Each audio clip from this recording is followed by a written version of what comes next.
Hello. Alright, feeling pretty weird because I'm just turning a 10.5-hour drive into maybe a 15-hour one, but I'm just outside of the Quad Cities. I think I saw a truck that said the Quince Cities, so maybe they're counting 5 of them now. Oh yeah, Davenport County seats, Bettendorf. These are all the Iowa cities, I think. Yeah. So I just crossed over into Iowa on I-80 and I write a little song. I really liked Davenport when I came here once before. I just didn't have time. I don't want to say that. I guess I did have time. I chose not to stop. That's a tough thing for someone like me because I feel like if you, unless you really don't have time, I do end up wanting to stop. So, like, that's not great. I have to, like, give into reality sometimes. Okay, putting my backpack on. Rainbows. Weird lighting. Or it's just my sunglasses. Yeah, it's just my sunglasses. They're making it look really cool. Oh well, it'll be cool while I'm experiencing it.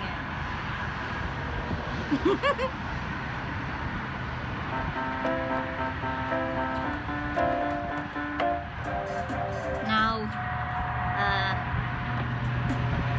Cats and boots and cats.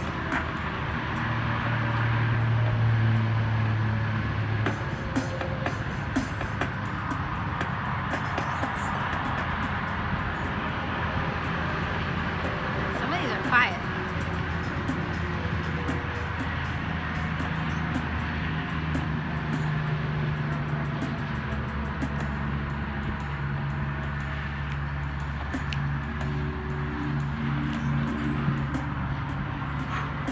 These are the beats in my keyboard. I'm just pushing a button.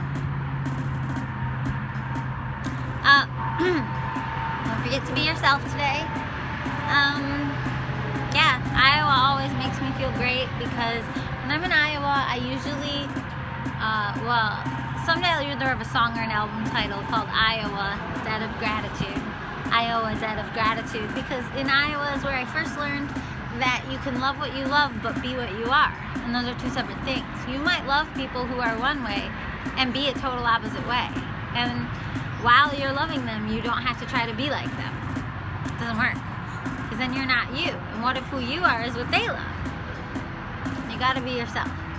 I mean, you don't have to, but it's just, the world gets very confusing when you try to imitate other people. It kind of messes the whole thing up.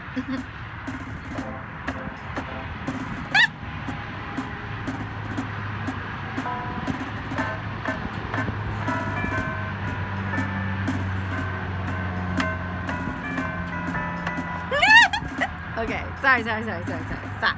Okay, I'm just gonna put it on like a regular beat. I don't even actually feel a beat right now. That's actually pretty good. I'll just put it on my usual sound too.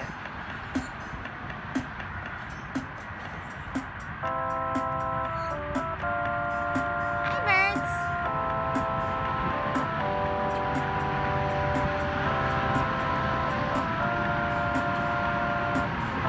I don't know if you can hear over the highway noise. We are going forward and we don't know where we want to go, but we're going forward.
Beats are fun.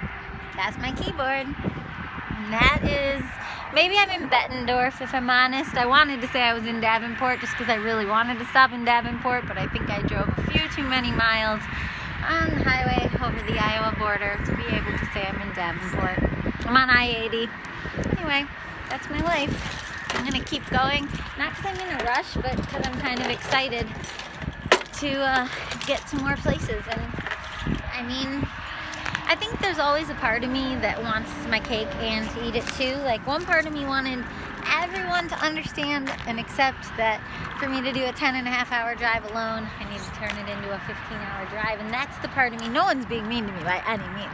It's just something I feel inside my heart, like that I'm somehow like letting the world down when I'm super weird. But like, it's just maybe not letting them down, just people are excited to see me. It might be more true. Plus, I think I'm just super weird, and I think being this weird is really weird and uncomfortable for me. You know, everyone else may have adjusted to it. The more I've become myself, the more other people maybe are adjusting just fine. And then I go and explain all the reasoning behind why I don't know what time I'll arrive, and I feel really weird. Like, I don't like having to explain myself, and no one asked me to. I just sort of am uncomfortable being me. It's really uncomfortable being unconventional, I think. But if the alternative is normal people drive places from A to B without stopping so much and have an ETA and are normal, then the alternative would be that I just be like that so that I don't feel uncomfortable. And I think that's what I did in my younger life, is I just tried to be like everybody else and tried to guess what was normal. And the more I did that, the more I lost myself, but also the more unhappy I became, because other people aren't doing that because it's what's normal or expected. They're doing that because that's what they want to do. And if the majority of people want to do that, then those people are happy doing that. And if you doing that makes you unhappy, and you'd rather turn a 10-hour drive into even a 20-hour drive, then you do you know? I mean, if you have the money and the resources and the time, and you're a grown woman who's 42 years old, like, nobody actually cares, is what I kind of learned. It just took me a long time. Like, most people don't care, they just might make fun of you. And it's uncomfortable to know that some people's way of understanding people who are different is to make fun of them. Like, we grew up, most of us, with like an SNL, sketch comedy way of understanding difference. And I feel like a lot of my early life was just trying to mitigate either the feelings of or the experience of actually being different, like being made fun of or being perceived as somebody who's not following conventions of society, or maybe is like, that would have seemed so inappropriate to me all the way until my mid-20s, if not my mid-30s. Because, I already told you how old I am. I'm 42. So, like, I only started really YouTubing openly. Not that YouTubing's a thing. Like, this is not I'm not doing this for money or anything. But, like, I only started doing this openly maybe 5 years ago. I had made YouTube videos up to 10 years ago. And if you want to hear more about that story, it's somewhere in here. But, like, 5 years ago, with everything going on in the world politically and just everything, mainly politics, but I just kind of changed I just kind of broke through. My own courage broke through. My own 20 plus years of hiding myself to be a little bit more something, people could relate to. The thing is, nobody related to me when I was hiding either. Not nobody, but very few people related to me when I was hiding. And now, as somebody who's much more openly myself, very few people relate to me this way either. So I think some of us are just put on this planet without getting to have the comfort of normalcy or feeling related to. And I didn't relate to people when I was first chair flute and bopping around getting A+ on a bunch of papers. I mean, I don't remember. I feel like I blocked out a lot of my peers when I was at school so that I can enjoy the educational experience without constantly thinking about social problems or whatever. I mean, and I know that's relatable, but that's relatable to like 10% or fewer in every school. And yes, we are many, there are many weirdos. There's, go to a college where a bunch of theater kids are congregating, and you realize, like, oh, a lot of smarty pantses who like to talk a lot and be weird and be performative and be presentational and whatever we are. I mean, I was a theater kid. I was just too quiet singing wise, and I didn't stick with it acting wise because I liked music too much, and music mixed with theater. My true self is probably very theater and music, but not musical theater. And so I don't think there's a genre for that, I'm performative, I'm creative, I like doing things, but I don't fit the current world of what musical theater is. It's too cookie cutter and stuck in a box. I hate it. I absolutely hate it. And I've had friends who really wanted me to get back into musicals and actually genuinely believed that, well, maybe I just need to like rewrite and recreate and redefine conventions so that musical theater can have more freedom and spaciousness inside of it again. And then I realized after devoting a lot of thought to that like, no, there's actually a lot of people doing that. It's just not going well, In the same way the indie music world doesn't pay the indie theater world, the indie musical theater world. There's so many good, obscure, bizarre musicals being written right now by all of my grad school classmates. There's so many indie musicals. Weird, bizarre,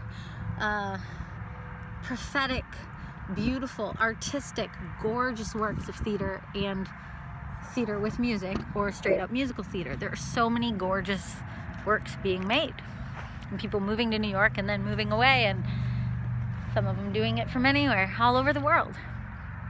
And they're all doing it for no pay, just like I do this for no pay, make up songs, And so I think what it comes down to is the way to find your calling is what will you do for no pay? And I don't write musicals for no pay. Like, I went to grad school, paid $200,000 to get a master's in musical theater writing, but I didn't write musicals before I went there. I wrote one as a grad school project, as an undergraduate senior project, like an honors thesis project. I didn't write musicals before that. I didn't sit around writing musicals. I wrote songs. I did this, And then when my grad program got done and there wasn't money in musicals, I was done with it within a few years, because it was just like, oh, I did that for, I don't know. I think academia sometimes is the equivalent of pay. And then you get out of academia and you're back in the real world and you're like, oh, there's no prestige or pay in these things. So, I don't know. Anyway, this is Iowa. Iowa always makes me feel forgiving. Iowa makes me feel, nothing makes you feel anything, but the land feels a certain way. Maybe that's the air and the people and what's settled here and what's been planted here and what's grown here emotionally, spiritually, mentally. Iowa always creates words out of me that reflect this weird feeling of like understanding and forgiveness of both myself and all the people I love. And I love that feeling so much. And some of my favorite people are from Iowa, and some of them still live here. And one of them has a daughter who I just started teaching for the very first time yesterday. I did ukulele, and I hardly know what I'm doing because I'm a classically trained pianist and a self-taught ukulele player. But it was great.